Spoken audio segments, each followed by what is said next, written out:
there's going to be a lot of discussions from in our country, David, about the success of Canada's national basketball team on the men's side, at least for now, as they have advanced after defeating Spain to the semifinals at the FIBA World Cup in the Philippines, joined by Doug Smith of the Toronto Star.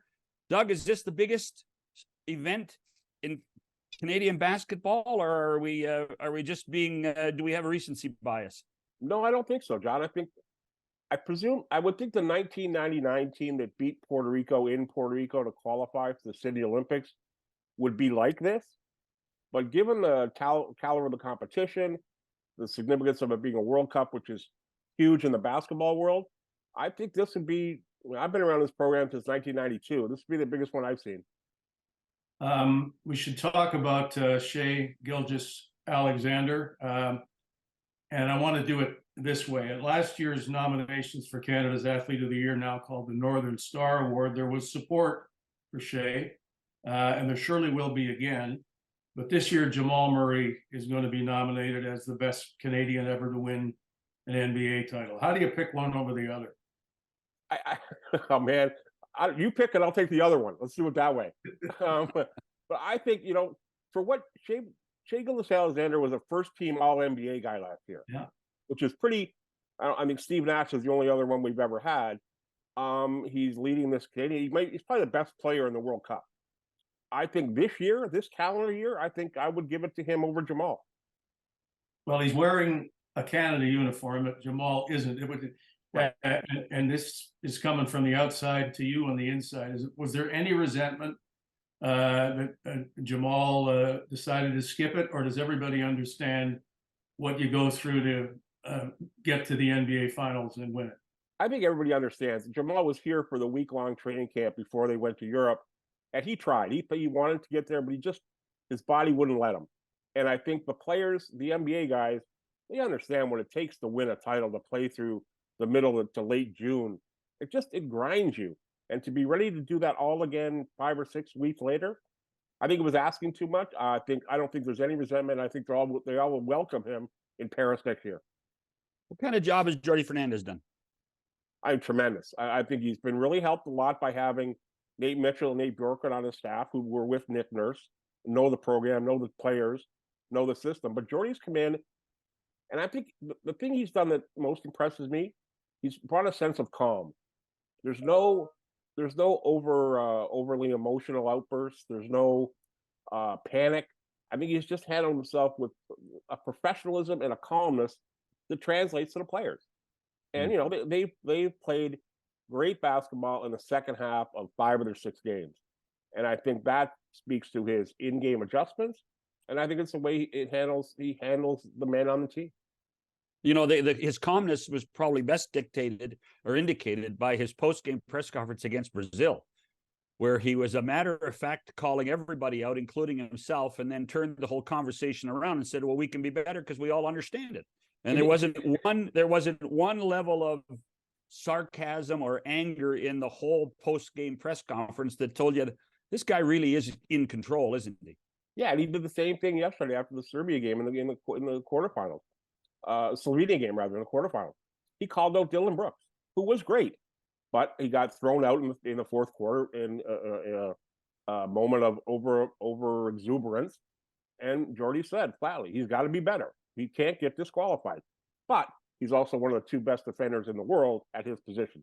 So yeah, he's got a great way to balance the egos and the personalities and the temperaments of the players, and get them to, they are a better team today than they were the first game against France. And that's, to me, that's good coaching.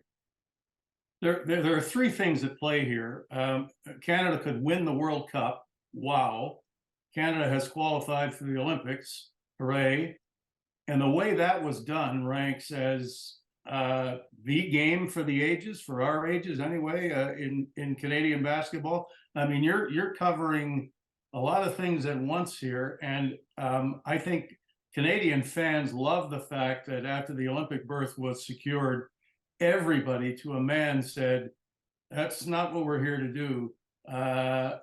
In the end, we want to win. And I mean, could they? They absolutely could. I think they have as much talent as Serbia, United States, and Germany, the other 3 teams left. I think they're playing really well together as a team. I think Serbia in the morning is a very, very tough out. They're really good, veteran team, big. I don't think they have a guy in their team smaller than 6'4", and they played a lot of international games together. But this Canadian team is getting better every game out, and they're gonna absolutely win a gold medal, which would be astounding. It would be astonishing to me that a first time together team could do this. The one thing that, go ahead, Dave. Sorry. No, you go.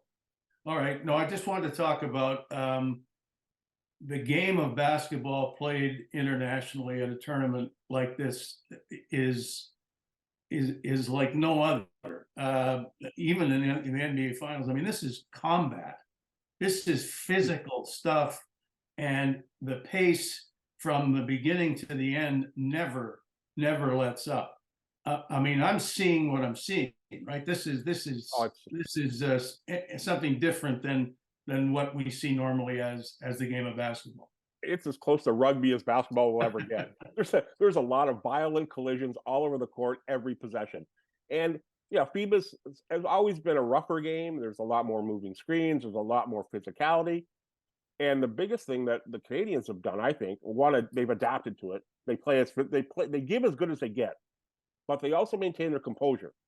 They haven't punched anybody yet. And in the NBA, if you try to do this 6 games in a row, someone's going to slug somebody. And these guys, they haven't done that. And I give them a lot of credit, because the officiating is bizarre sometimes. The game is not like anything they've played in any NBA season ever, but they've been able to handle it. And you're right, Dave. It's crazy hard. It's crazy physical. Every possession, there's bodies flying all over the court.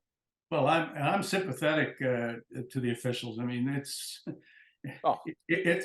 hard to make calls. I mean, every collision, in my mind, could be an offensive foul or not. I mean, you got to decide. Yeah, they could absolutely blow the whistle on every possession, and the game would be just a slog. And yeah, it's hard because you got smart old FIBA guys who know what they can get away with, players, right? And you got young kids who are pushing it to the limits, and officials got to balance that by letting the game be played without turning it into just a parade to the free throw line. And yes, it's hard to referee any basketball game because basically every possession there's some foul committed somewhere. It's drawing the line and being consistent at both ends. You touched on one name earlier, Doug, and that was Dylan Brooks, who has been high and low in this tournament and has obviously had a roller coaster career in the NBA. Is he able to change the narrative of his career after this tournament? I think in Canada he already has, because he's played so well at key moments. I know getting thrown out in the Slovenia game was a bad thing. It was not a very smart move by a very good basketball player. But I think Canadian fans love him now because he's one of those guys, and you two have seen it in hockey. You love him when he's on your team, you hate him when he's on the other team. And this guy's on our team now. So I think Canadian fans love the way he plays. Now, the stuff he's getting away with in FIBA, he's going to get thrown out of every NBA game he plays trying to do it. But he's ours, and I think the Canadian fans take to him. He comes here with the Houston Rockets in, I guess, January, I think. I think it's going to be a tie between him and Fred VanVleet, who gets a bigger ovation.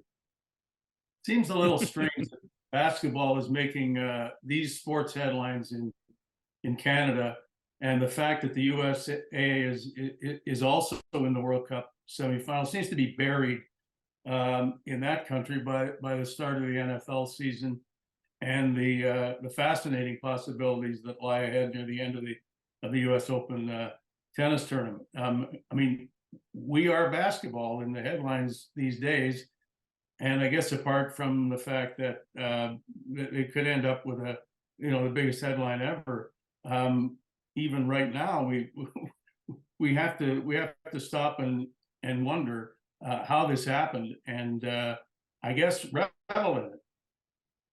Sorry, it's been I've been around it a long time. I never thought I'd see this day. But the way the country has changed, the way the sport has become accepted and played by a lot of young kids, Canada could go into the Paris Olympics as medal favorites in men's basketball, women's basketball, and women's 3x3 basketball. That's astounding. Let that sink in. Legitimate medal favorites in 3 of the 4 basketball disciplines at the Olympics. You couldn't have said that. But you couldn't have said that 4 years ago, let alone 24 years ago. Well, and the fascination for me is the hype would be even higher if the games weren't at 4:45 a.m. Eastern time. That's a tough one tomorrow. They've had some 8:30s and 9:30s in the morning, which makes me drink a lot of coffee. The 4 a.m. wake up call I just put in was going to be awful hard. I tell you what, before we let you go, and as a guy who tries to get people for this podcast every once in a while, I was jealous that you got Nick Nurse on the phone. How proud is Nick of what's going on? He's again, as I said, his DNA is all over this, because he was the guy after the disappointment in Victoria who decided we got to get these guys to commit. And they had a summit meeting in Vegas at the Summer League that year. And he said, look, you guys got to buy in or we're never going to have a chance to be legitimate contenders. And Shea Gilgeous-Alexander was the first guy to put up his hand and say, Coach, I'm playing, I'm in. But it was his idea. And, he coached the Great Britain team at the London Olympics, was an assistant coach to Chris Finch. He knows what national basketball means to countries, or can mean to countries. And it's never really translated here because from 2000 till now, there's been no great measure of success. But I think we're seeing now the country rallying around the passion of basketball as a Canada basketball thing. And Nick knew that and mined into it and got the players to fit. I talked to him on the phone. He says he's getting up every morning and watching. He talks to Jordy a lot. He talks to the players every now and then. He's very, very proud of what he did, but certainly more happy for what they're doing. Well, I'll tell you what, more Canadians will get up at that time than Americans if it's Canada, U.S. in the final. 100%. Think about that. Well, and we have seen a change in the rivalry in hockey. It's now Canada USA, and we may renew a great basketball rivalry, Canada USA, if in fact Canada can beat Serbia in the semifinal. It could be something special this weekend, Doug.